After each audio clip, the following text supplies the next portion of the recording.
Lord Morningstar, I have news from the surface world. A soul has escaped the afterlife. Ah, my servant Angmar, remind me again why I should care. After all, I'm the king of hell, not the king of the afterlife. My apologies, sir, but this one pertains to your son.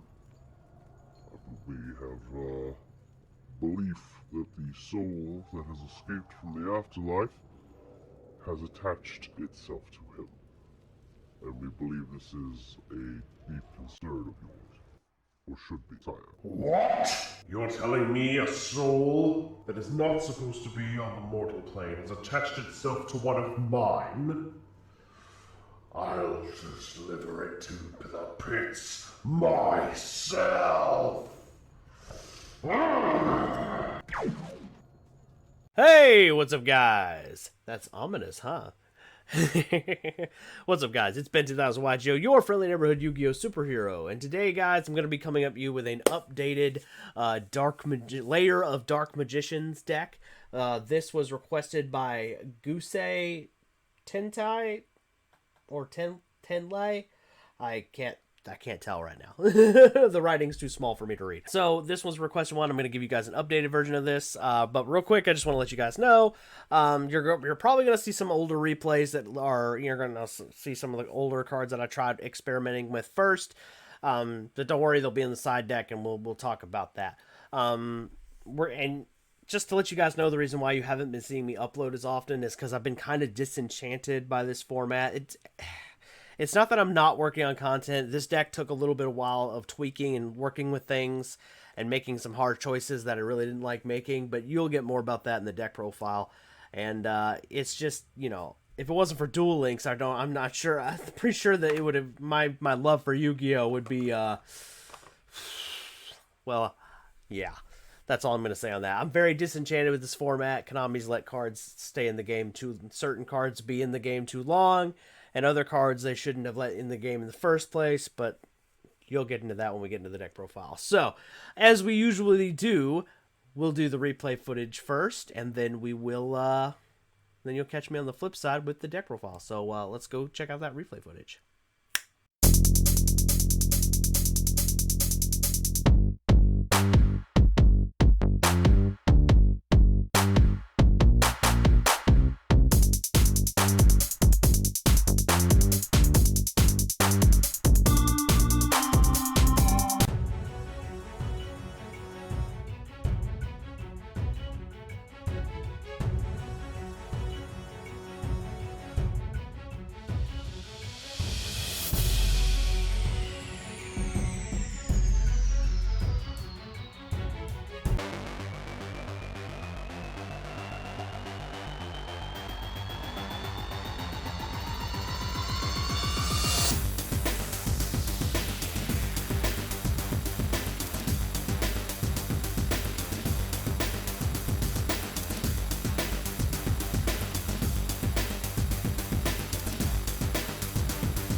Alright, guys, this is the deck profile, so let's quickly go over this Dark Magician deck.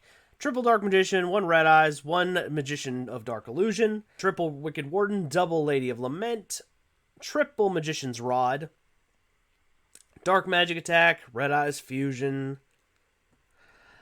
Terraforming, Pot of Duality, Successor Soul, triple of that, triple Dark Magician Circle, triple Lair of Darkness, triple Imperm, another card that I think can go straight to hell. Anyway, triple Eradicator of Endemic Virus, triple Ballista Squad, triple Eternal Soul, and for the extra deck we have First of the Dragons, Invoked Macabre, Red Eyes Dark Dragoon, Red Eyes Flare Metal Dragon, number 11 Big Eye, Ebon Illusion, Ebon High, Cyber Dragon Nova, Deco Talker, Nightmare Phoenix, Defender of the Labyrinth, Wee Witch's Apprentice, Anaconda, Link Spider, and Immaduk the World Chalice Dragon.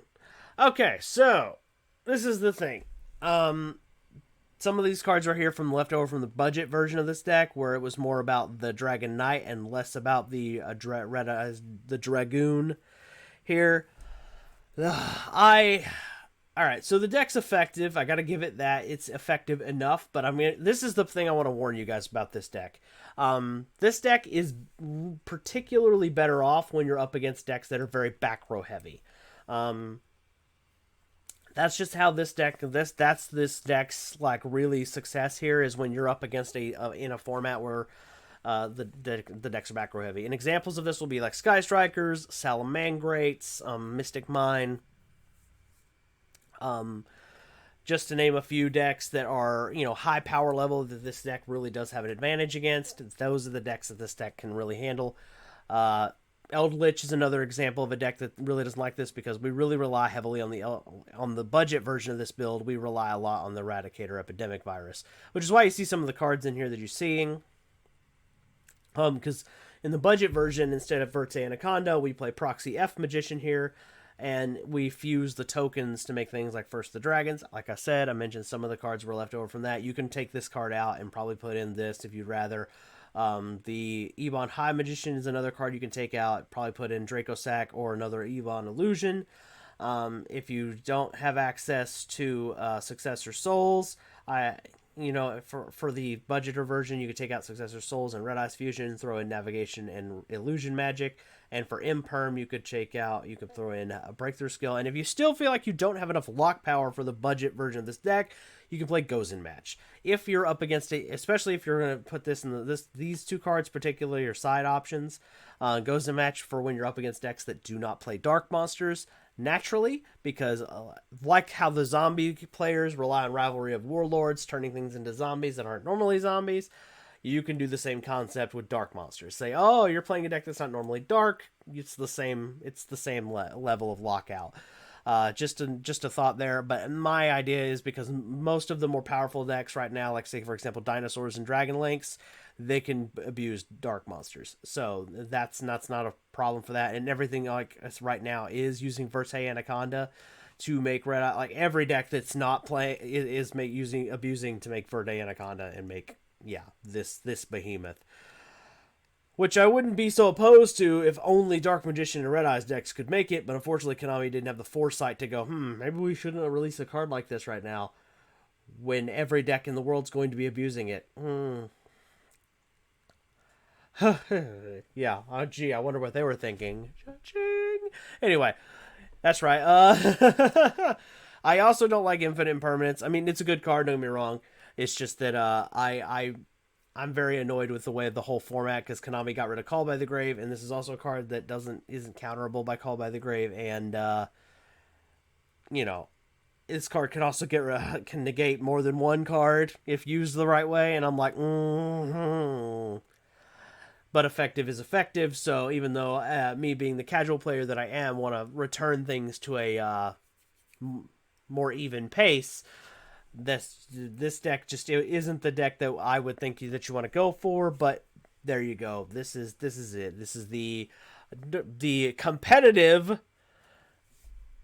layer of Dark Magicians. So Gusei, who's the name that I'm just going to call you by the first part that I can actually pronounce. I hope you're happy. I hope this was what you were looking for. As far as side option cards go, I would just go for a generic sideboard, get you cards like Nibiru, that kind of thing. The reason why you might want Radiant is because this guy, the Wicked Warden, if you tribute a dark monster that isn't himself, you get a big dark monster. So this card is searchable off of this card. So there you go. You can also search off Dark Magician. It's another interesting little fun fact there. This card, Successor Soul, in this deck actually was something I'm really excited about. And this card I don't think this card as of right now is worth a whole lot. Wait, let me double check. 6.5 hours later. Depending on where you get it, it seems to be it can go anywhere from like, $1 to like $3. Somebody trying to sell one for like $8. eBay people, are you crazy? Just depends on where you try to get it, but yeah, you can get it fairly cheap, a couple bucks. So if you're playing this version of the deck, I think that this card might be worth picking up because, tribute, if you have Lair of Darkness on the field, you could tribute an opponent's monster, get rid of another opponent's monster, and then you get your Dark Magician out for free. Seems pretty good. Seems like it's something worth trying out, at least. It worked okay for me. But like I said, guys, experiment with it. All of my decks are never really going to be the definitive answer. They're always going to be used more of a template. And of course, you guys know I'm going to throw my little bit of opinions in there. Cards that I think shouldn't be in the game, cards I find annoying, etc., or cards that I think are really cool, like Successor Soul. So anyway, guys, I hope you guys enjoyed this deck profile. Let me know what you guys think in the comments below. And I'm Ben 10,000 YGO. I'm your friendly neighborhood Yu-Gi-Oh superhero, and I'll catch you in the next one. Peace.